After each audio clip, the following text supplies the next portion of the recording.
Hello sa lahat. Ang title ng video ito ay Maging Magkumbaba Katulad ng Centurion.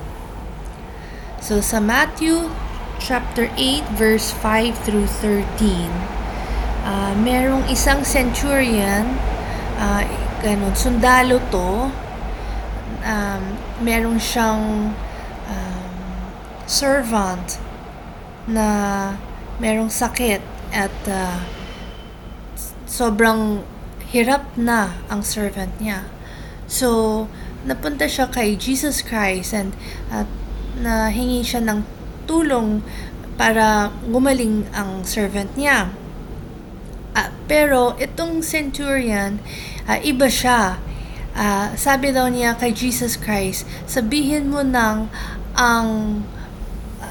yung words mo, yung salita mo, at gagaling ang servant ko. And na-believe si Jesus Christ kasi alam niya how yung operation of God's kingdom works. Ibig sabihin, parang sa military academy where if you ever am a sundalo, or you know a little bit of the how it works, there's ranking, diba? There's a low sundalo, tapos may sergeant, general, and so on, right? And alam niya, yung centurion, si Jesus Christ is the highest rank of all. Hindi siya prophet. He is the Son of God. So, alam niya ganong malaki ang powers ni Jesus Christ over lahat ng demonyo, kasalanan, at sakit. So, that's why bow down talaga siya kay Jesus Christ. Nagkumbaba siya. At alam niya that isang salita ni Jesus Christ, mangyayari ang salita niya. So, sabi o Jesus Christ sa lahat ng tao, including His disciples, na kita mo, itong faith ng centurion, hindi ko nakita sa lahat ng Israel. And itong centurion, hindi siya Jew, hindi siya believer, pero kasi nakita niya si Jesus Christ na nahihil ng mga tao, and maganda yung mga messages niya, and he seek Jesus Christ. At afterwards, he became a believer. You see how beautiful this story is. And how malakas ang faith ng itong centurion. More than mga believers, yung mga God's people. It's that's why the Holy Spirit gusto niyang share ko tong message, kasi ang daming mga believers na yon that sabi nila si Jesus Christ ang Panginoon nila, pero wala sa gawa. Ibig sabihin, sasabi nila, Lord Jesus Christ, Ikaw ang Panginoon ko, tagaligtas ng mga kasalanan ko. Puro salita, puro dasal, diba? Pero kung talagang Panginoon mo si Jesus Christ, lahat ng gusto niyang gawa mo ng kalooban niya, gagawin mo. Even kung mahirap, even if parang hindi ko gets. Parang hindi tama, Lord Jesus Christ. You rely on your own understanding. Pero the Lord Jesus Christ, sabi daw niya, don't rely sa isip mo, ba't sa akin lang? Alam ko anong tama para sa buhay mo. Yung gusto ni Jesus Christ lang, that masunod tayo sa kalooban niya. Yun lang. Ganun lang simple. Wala nang iba.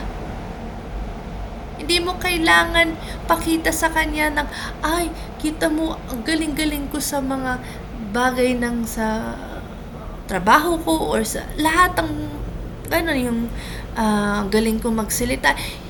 It doesn't matter. What matters is,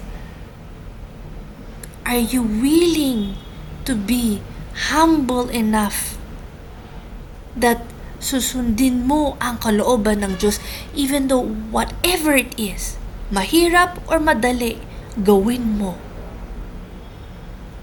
Kasi na yun, yung era natin is madaming believers, they follow or obey Jesus Christ, yung kalooban niya, when convenient lang sa atin. When madali, when kaya natin. Pero when mahirap na, or ma-persecute na tayo, or na yung mga pamilya natin, kaibigan natin, aaway na sa atin or ayaw na sa atin kasi we speak the truth. Many of us, ayaw natin sundin ang kalooban ng Diyos na. And if you can see sa mga simbahan, a lot of mga preachers and most especially mga pastor, ayaw nila preach ng repentance at yung mga kasalanan ng mga tao para magsisi sila lahat para makapasok sa langit. Ayaw nila. Bakit? Kasi ayaw mga taong marinig ang kasalanan nila. Kasi masakit eh. Kasi bakit? Meron silang madaming pride sa puso nila. So ayaw nila marinig ang kasalanan nila. So yung itong mga pastor and preacher, hindi nila i-preach ang katotohanan. So itong mga tao, gusto nila itong mga pastor.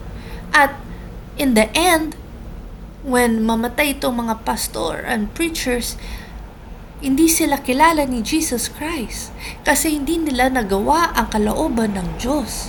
Ang kalooban ng Diyos is sasabihin, mag-preach that magsisi ka sa lahat ng kasalanan mo. Sabihin mo sa mga tao yan. Even if ayaw nila marinig, if ayaw nila magawin, pero ito ang katotohanan. And kailangan sabihin sa lahat ng mga tao. Pero ito mga pastor, for example, ayaw nilang i-preach yun kasi gusto nila mahalin sila ng mga tao, mga congregation nila. At to get more money. Pero hindi naman sila kilala ni Jesus Christ when mamatay sila. Alam mo anong nangyayari kung hindi ka kilala ni Jesus Christ? When mamatay ka, pupunta ka sa impyerno. It doesn't matter kung pastor ka, nag-preach ka sa lahat ng mga tao, ang daming na-save. It doesn't matter kung 50 years ka na born again or believer. It doesn't matter. What matters is, nagawa mo ba ang kalooban ng Diyos sa buhay mo? Si Jesus Christ ba ang Panginoon mo ng lahat ng buhay mo? From sa isip mo, puso mo, sa gawain mo, sa salita mo, siya ba ang Panginoon mo? Kung hindi, kailangan mo magsisi na yon. Kasi kung that day comes when mamatay ka and hindi mo nagawa magsisi sa lahat ng kasalanan mo at hindi mo nagawa ang kalooban ng Diyos, hindi ka papasok sa langit. Pupunta ka sa impyerno. And yung impyerno, forever yan. So, ito ang end of the message. May Jesus Christ bless you.